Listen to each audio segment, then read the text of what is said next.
پاکستان کے اندر واقعات کچھ ہوتے ہیں، نتائج کچھ نکلتے ہیں، اور یہاں پر ہر طبقہ، ہر جماعت ان کو اپنے مقاصد کے لیے استعمال کر لیتی ہے۔ ارشد شریف، جس کو میں تو شہید ہی کہوں گا، کبھی سوچا بھی نہیں تھا۔ میرے بھی انہوں نے کئی انٹرویو کیے اور بہت اگریسو ہو کے سوالات کیے۔ مجھے اس پر خوشی ہی ہوتی تھی کہ کم از کم میری سائڈ کی جو گفتگو ہے وہ بھی لوگوں تک پہنچنے کا موقع دیتا تھا۔ اس نے جتنی ڈاکومنٹریز افواج کی ٹریننگ پہ، ان کی جنگ لڑنے کے اوپر محاذوں پہ جا کر گولیوں کے سامنے کھڑے ہو کر جو انہوں نے جو محنت کی اس کے اوپر، اس لحاظ سے تو وہ ہماری قوم کا ایک ہیرو ہے، جس نے فوج کے امیج کو، اس کی کارکردگی کو ختم کر کے پیش کرنے والوں کو ایک لحاظ سے بڑا کرارا جواب دیا کہ یہ آرمی، اس کا دفاعی نظام اور ملک کے لیے بے لوث خدمت اور جذبے سے بھری ہوئی افواج پاکستان، ان کا کوئی جواب ہی نہیں ہے دنیا کے اندر۔ یہ میں نے اس کی ڈاکومنٹریز دیکھ کے انہی کی وجہ سے یہ باتیں میں کر رہا ہوں۔ اب دیکھیں یہ ہوا کیسے، کیوں ہوا، کہ نہ ہوتا تو اچھا ہوتا، لیکن میں اس کے لیے آپ کے سامنے ایک چھوٹی سی اپنی کہانی بھی پیش کروں گا۔ یہی کہانی پاکستان کے تمام ان نوجوانوں کی ہے، ان سیاسی جماعتوں کی ہے، ان تحریکوں کی ہے جو پاکستان کے لیے مر مٹے تھے۔ بنگالیوں نے جمہوریت کے نام پر ایک لحاظ سے بغاوت کر دی۔ پاکستان میں بھی قائد اعظم نے خود اس وار کیمپ سے، ان جرنیلوں سے، کرنیلوں سے، قائد اعظم نے بغاوت کر دی۔ پہلا باغی اس طاقت کے خلاف قائد اعظم محمد علی جناح بن گئے، اور انہوں نے کہا کہ میں تمہیں ایسا نہیں کرنے دوں گا، لیکن بدقسمتی کہ جو وہ کہہ رہے تھے نہ انہوں نے مانا، نہ اس کی تعظیم کی، بلکہ قائد اعظم کو زیارت کے دور دراز پہاڑوں کے اندر پہنچا دیا، موت کی وادی کی طرف، جہاں سے ان کی لاش ہی واپس آئی۔ تو یہ جو کرنل تھے، جو جنرل تھے، ایوب خان، اکبر خان، دوسرے تیسرے، ان کی شروع سے انہوں نے قائد اعظم کو کہا کہ یہ ملک برطانیہ نہیں ہے، یہ پاکستان ہے، اور یہ اسی نظام کے ساتھ ہی زندہ رہ سکے گا۔ اب آج کے دور میں ایک بہت بڑا بیانیہ ہے، وہ کہتے ہیں جی فوج کے پاس اگر ملک نہ ہو تو یہ محفوظ رہ نہیں سکتا۔ یہ جو طبقات ہیں جو کچھ مار کے انصاف دیں، ظلم کریں، زیادتی کریں، پاکستان اگر رکھنا ہے تو پھر وہ فوج کے پاس ہی رکھنا پڑے گا. وہی سب سے بڑی امین ہے پاکستان کے وجود کی. یہی ہے اختلاف جو شروع سے قوم کا اور عسکری قیادت کا شروع ہو گیا، اور اس میں جتنی شدت آتی گئی مشرقی پاکستان والے الگ ہو گئے، بلکہ ہم نے ان کو الگ کیا. ہم سے مراد عسکری قیادت ہے، ہم نہیں ہیں. ہمیں تو اس لائق بھی وہ نہیں سمجھتے کہ ہمیں اپنا حصہ سمجھیں.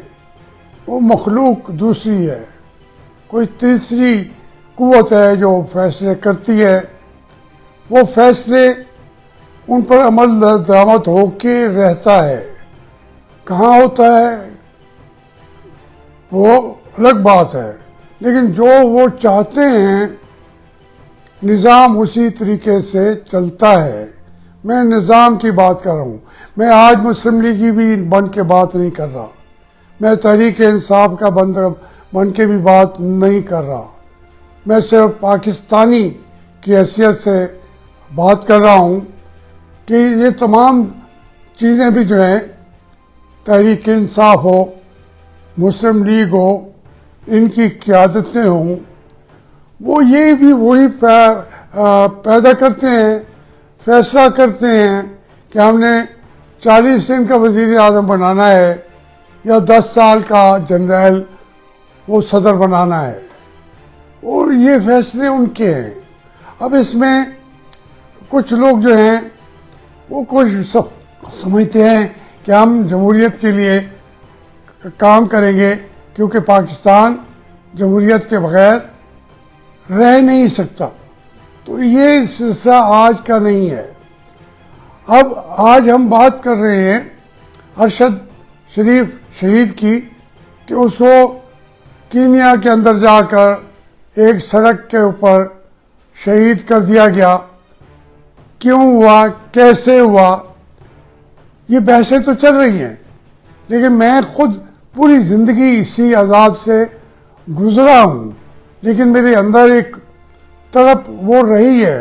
اس کی سزا بھی آج کی عمر تک، مجھے 73 سال کا کہہ لیں، مجھے 72 کا کہہ لیں، 74 کا کہہ لیں، آج تک وہ سزا میں بھی سہ رہا ہوں، اپنے بچوں کو بھی دے رہا ہوں، اپنے ساتھ ملنے والوں کو بھی وہ سزا دے رہا ہوں. پیچھے تو نہیں ہٹوں گا. وہ ایک سوچ ہوتی ہے. سوچ جب ڈیولپ ہو جاتی ہے تو اس میں آپ اندازہ کریں، میں 8ویں 9ویں جماعت میں تھا.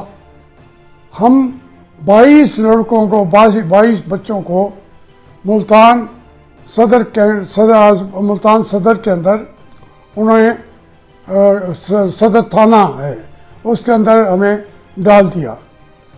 22-23 بچے، چھوٹی سی حوالات، اور جنوری کا مہینہ تھا. ہم ٹھٹر رہے تھے، باہر برف گر رہی تھی اور اندر ہماری کوئی حالت نہیں تھی. ہم سب کے کپڑے اتار دیے گئے. تو اب آپ بتائیں یہ کپڑے کس نے اتارے تھے؟ ایک وہ بھی نظام چلتا رہا ہے. ہم آزاد نہیں ہوئے. جو کچھ ہو رہا تھا وہ ہوتا رہا. ہندوستان ہمارے مقابلے پہ آزاد ہو گیا. جمہوریت چل رہی ہے آج تک. وہ ان کے سیاستدانوں نے وہ کڑے وقت، وہ مشکل حالات دیکھے ہی نہیں ہیں. جتنی جمہوریت کی لمبی جنگ پاکستان کی قوم نے لڑی ہے، ہندوؤں کو لڑنی پڑتی وہ 1000 سال کی اور غلامی لے لیتے، جمہوریت کی بات بھی نہیں کرتے. لیکن انہوں نے کہا کہ ہمیں 1000 سال کے بعد آزادی ملی ہے تو ہم جمہوریت کو نہیں چھوڑیں گے. اسی میں ہی ہماری آزادی ہے، اسی میں ہندوستان نے چلنا ہے. ہمارے جو مالک تھے وہ لوگ کہتے تھے کہ نہیں، جمہوریت تو ہماری نہ مذہب میں ہے، نہ دین میں ہے، نہ دنیا میں ہے، نہ ہمیں پسند ہے، نہ ہمارے معاشرے کا حصہ ہے. اس جمہوریت نے ہمیں مار دینا ہے. اس لیے انہوں نے یک طرفہ ٹریفک چلائی. کبھی وہ ووٹ مشرقی پاکستان والوں کو کہتے تھے آپ کے زیادہ ہیں ہمارے کم ہیں تو برابر کرنے پڑیں گے, تم چھوٹے ہو ہم بڑے ہیں. کس چیز کے بڑے ہیں؟ بس ہم بڑے ہیں, تعداد ان کی زیادہ, وسائل ان کے زیادہ, ہم بڑے ہیں. وہ بیچارے مان گئے. جو کہا ہماری عسکری قیادتوں نے وہ مان گئے. پھر عسکری قیادت نے کہا کہ ان باتوں کو چھوڑو جی, ہم خود آ گئے. تو 10 سال 11 سال ایوب خان بیٹھا رہا. ایک کلچر ہے, میں اس کلچر کی بات کر رہا ہوں. موجودہ ہمارے وزیر اعظم صاحب ہیں, اس کے دور میں بھی میرے گھروں پہ کلاشن کوف لے کے لوگ کھڑے تھے رات. ہم انہیں کلاشن کوفوں کے سائے میں 5 سال سوتے رہے ہیں. وہ وزیر اعلیٰ سے پنجاب کا, حالانکہ میں ان کو وہ بار بار کہتے ہیں کہ میں آپ کا ورکر تھا, بار بار کہتے ہیں کہ آپ کی وجہ سے ہمیں 3 سال اقتدار ملا تھا, مہربانی ہے ان کی. لیکن جو میں کہہ رہا ہوں یہ بھی حقیقت ہے. اس میں جب میرا کیا قصور تھا؟ میں پاکستان کا دشمن ہو سکتا ہوں؟ میں نے سارا کچھ, یعنی اسٹوڈنٹ ہوتے ہوئے اپنے اسکالرشپ جو آتا تھا میرا, وہ میں پہلے جا کے اپنے دفاعی فنڈ میں جمع کرا دیتا تھا. 45 بوتلیں میں نے اپنے بلڈ کی دی, اور اس کے بعد اگر مجھے اس جیل میں ڈال دیا جائے, میرا جسمانی ایک دفعہ نہیں بارہا تشدد کیا گیا ہے. میں واقعات بتاؤں گا, لکھ بھی چکا ہوں, بتا بھی سکوں گا. میں یہ عرض کرنے کی کوشش کر رہا ہوں کہ وہ کسی کا خیال نہیں کرتے. اب ان کے بچے سامنے کھڑے ہو کے آ گئے ہیں. ارشد کا کرنل بھائی شہید ہو گیا, اس کا والد شہید ہو گیا. اسی طریقے سے دوسرے بھی اب وہ بچے کھڑے ہو رہے ہیں. تو انقلاب اپنے بچوں کو کھا رہا ہے, ان کو برداشت بھی نہیں کر رہا. وہ اگرچہ ادھر کی سیاسی جماعتوں کو بھی برا بھلا کہتے تھے ارشد شریف صاحب, لیکن کبھی کبھی وہ نہیں, وہ ہمیشہ ہر ایک پر وہ تنقید کرنے والے تھے. اور تنقید کرنے والوں کے بغیر کوئی معاشرہ زندہ نہیں رہ سکتا. جو اختلاف کی آواز کو بلند کرتا ہے, سامنے لے کے آتا ہے ایشوز کو, وہی تو ہیرو ہے, وہی تو شہید ہے. آپ کچھ بھی کر لیں, میں نہیں کہہ رہا کہ ہماری اسٹیبلشمنٹ میں جا کے مارا ہے اس کو, میں بالکل یہ نہیں ابھی کہہ رہا. میں یہ کہہ رہا ہوں کہ وہ مشین موجود ہے, وقت کے ساتھ ساتھ وہ زیادہ اکوپڈ مشین ہے. وہ ملک کے اندر بھی پکڑ سکتے. میں ایک دفعہ لندن تھا, میں 5-10 دن کے لیے اپنے مجھے پتہ چلا میرے ایجنسیاں میرے پیچھے ہیں, تو میں اپنے ایک دوست کے گھر میں جا کے چھپ گیا بیٹھا. تو جناب والا IB والوں کا, ISI کا, اب میں نام ہی لے لوں گا, ملک ریاض تھا, وہاں پہ ایس پی بھی تھا, وہ سارے مجھے فون ان کا آیا کہ پیر جی تسی اتھے ہو. میں نے کہا اللہ کے بندو کیسے پہچان لیتے ہو؟ اس نے کہا جی آپ ہماری حکومت کا حکم ہے کہ جہاں بھی ہوں کہ ایک ایک لمحے کی. یہ آج سے میں آپ کو 40 سال پہلے کی بات کر رہا ہوں. ملک ریاض جو ہے اس کا بھائی ملک امتیاز DIG بنا, پھر IG بنا, میرا کلاس فیلو ہے, وہ بھی سن رہا ہوگا. میں آپ سے عرض کرنے کی کوشش کر رہا ہوں کہ یہ سارا کچھ چھوٹی چھوٹی باتیں نہیں ہیں. ارشد شہید تو بیچارہ اسی رستے کا مسافر تھا جس میں آخری سانس شہادت کی ہوتی ہے. اب اس کو کس نے مارا, کیسے مارا, تحقیق کون کرے گا؟ کون اس کو غیر جانبدار بھی ہوں. ہاں ہماری ملٹری, ہماری اسٹیبلشمنٹ والوں نے آج کہا ہے کہ جی ایک جوڈیشل کمیشن بن جانا چاہیے. اور بھائی آپ بالکل بھی کچھ نہ کریں، لیکن آپ اس سے آپ کو محبت کیسے ہوگی؟ کیونکہ پہلے وہ سارے راز آپ نے بتائے، بچہ بنا کے بتائے، ایک ایک چیز آپ نے کی. اب وہ آپ سے پوچھتا ہے کہ توشہ خانہ سے آپ نے کتنے گفٹ لیے تھے، اس کو پتہ تھا. کون بتائے گا، کون پوچھے گا؟ تو اب وہ آپ کا جو آپ کے اپنے بچے ہیں وہ باتیں کریں جن کو آپ نے دشمنوں کو ختم کرنے کے لیے لگایا. یہی کام آپ کرتے ہیں. ایم کیو ایم بنا لی، پھر وہ انڈیا کے ہاتھ چلی گئی. جب واپس ان کو لے آیا آپ تو پھر ان کو مارا. یہ اس طریقے سے آپ کی جنگ ہمیشہ ہماری اسٹیبلشمنٹ کی، پاکستان کی جنگ آپ نے نہیں لڑی، پہلے ان کو بنایا.